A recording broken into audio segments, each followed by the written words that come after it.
नमस्कार दोस्तों, आज मैं आपको बड़का रविवार व्रत की पूजा विधि और व्रत की कथा सुनाने जा रही हूँ। प्रेम से बोलिए सूरज भगवान की जय हो। बड़ा रविवार का व्रत सूर्य देवता के पूजा का वार है। जीवन में सुख समृद्धि, धन संपत्ति, शत्रुओं से सुरक्षा और स्वास्थ्य सुख के लिए बड़ा रविवार का व्रत सर्वश्रेष्ठ है। बड़ा रविवार का व्रत करने व कथा सुनने से मनुष्य की सभी मनोकामनाएं पूरी होती हैं। मान सम्मान, धन, यश तथा उत्तम स्वास्थ्य मिलता है। रविवार के दिन सूर्योदय से पूर्व जग कर शौच व स्नान आदि से निवृत्त होकर स्वच्छ लाल रंग के वस्त्र पहने। विधि विधान से गंध पुष्प आदि से भगवान सूर्य का पूजन करें।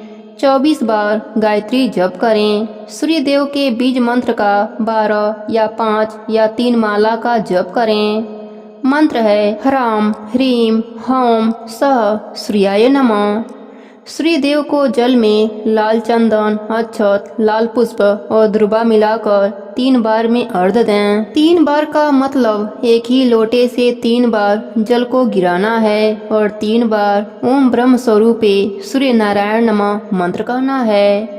इसके बाद गाय के कंडे को किसी मिट्टी के पात्र में जलाकर हाथ में एक आचमनी जल लेकर ब्रह्मा विष्णु महेश का ध्यान करके आचमनी को क्लॉकवाइज घुमाकर गिरा देना है। गुड़, घी, धूप को 3 बार सूर्य के किसी भी मंत्र को बोलकर स्वाहा स्वाहा कहकर डाल देना है। इसके बाद कथा सुनना है और अंत में आरती करनी है। भोजन में गेहूं की रोटी, दलिया, दूध, दही, घी और चीनी खाएं और ध्यान दें कि इस दिन अदरक भूलकर भी न खाएं।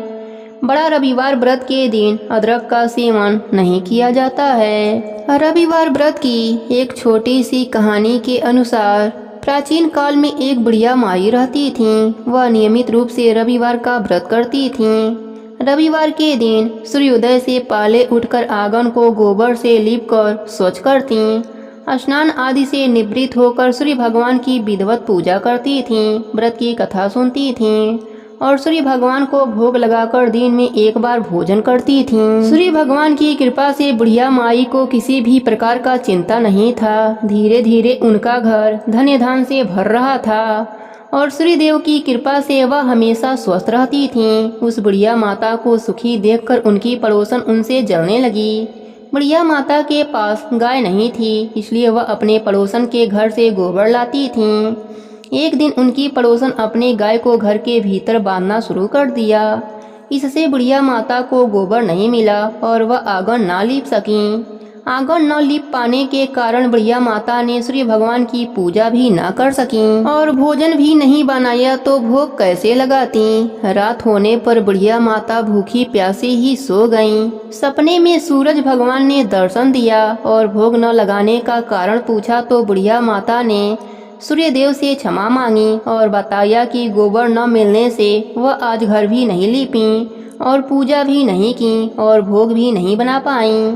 इस पर सूर्य देव ने कहा, बुढ़िया माता, मैं आपके पूजा से प्रसन्न हूँ और मैं आपको एक गाय वरदान में देता हूँ। प्रातः काल सूर्य उदय से पूर्व उस बुढ़िया माता की आंख खुली तो वह अपने घर के आंगन में सुंदर गाय और बछड़े को देखकर बहुत खुश हुई। गाय को आंगन में बांधकर उन्होंने जल्दी से चारा लाकर खिलाया। जब पड़ोसन ने गाय और बछड़े को देखा तो उसकी आंखें फटी की फटी रह गई और वह और अधिक जलने लगी। तभी गाय ने सोने का गोबर किया। गोबर देखते ही पड़ोसन हैरान हो गई। उसने तुरंत अपने गाय के गोबर से बदलकर सोने वाला गोबर अपने घर ला दिया। अब यही कार्य रोज करने लगी। सूर्य उदय से पहले उठकर गोबर बदलकर सोने का गोबर अपने घर ला देती। सोने के गोबर से पड़ोसन धनी होने लगी। बुढ़िया माता को सोने के गोबर के बारे में अभी पता नहीं था। बुढ़िया माता हमेशा की तरह रविवार का व्रत करती, पूजा करती, कथा कहानी सुनती। एक दिन सूरज देव ने तेज आंधी चला दिए, जिससे बुढ़िया माता ने अपने गाय को घर के भीतर बांध दिया। बुढ़िया माता ने सुबह जब गाय के सोने का गोबर देखा तो उनको बहुत आश्चर्य हुआ और वह सब जान गईं। उस दिन के बाद से बुढ़िया माता हर रोज अपने गाय को घर के भीतर बांधना शुरू कर दिया।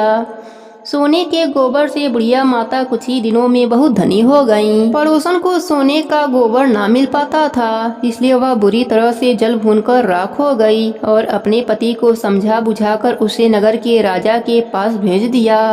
राजा को जब ज्ञात हुआ कि गाय सोने का गोबर देती है तो वह अपने सिपाहियों को आदेश दिया कि बूढ़ी माता के घर से गाय और बछड़े को तुरंत लाया जाए। गाय और बछड़ा राजमहल में आ गए। राजा ने सुंदर गाय को देखकर बहुत खुश हुआ। सुबह जब राजा ने सोने का गोबर देखा तो उसके आश्चर्य का ठिकाना न रहा।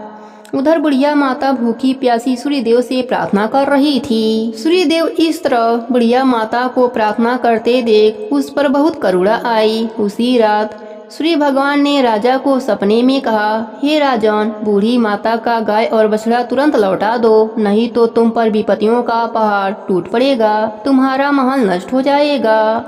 सूर्य भगवान के स्वप्न से बुरी तरह भयभीत राजा ने प्रातः उठते ही गाय और बछड़ा बूढ़ी माता को लौटा दिया और क्षमा मांगी। राजा ने पड़ोसन और उसके पति को उसकी इस दुष्टता के लिए दंड भी दिया। राजा ने पूरे राज्य में घोषणा करा दी कि सभी स्त्री पुरुष रविवार का व्रत किया करें। रविवार का व्रत करने से सभी के घर धन धन से भर गए। राज्य में चारों तरफ खुशहाली छा गई। स्त्री पुरुष सुखी जीवन यापन करने लगे। सभी लोगों के शारीरिक कष्ट दूर हो गए। सभी स्वस्थ रहने लगे। रविवार का व्रत करने से मनुष्य को मोक्ष की प्राप्ति होती है। स्त्री के बाझापन दूर हो जाते हैं। सभी पापों का नाश होता है। मनुष्य को यश, धन, मान सम्मान तथा आरोग्य की प्राप्ति होती है। शरीर में किसी भी प्रकार का चर्म रोग हो तो वह समाप्त हो जाता है। हे सूरज भगवान, जैसे आपने बुढ़िया माई पर अपनी कृपा करी, वैसे ही अपने सभी भक्तों पर अपनी कृपा बनाए रखना। सबके व्रत को पूर्ण करना। कहानी अधूरी हो तो पूरी करना, पूरी हो तो मान रखना। प्रेम से बोलिए सूरज भगवान की जय हो। भादो मास की जय हो।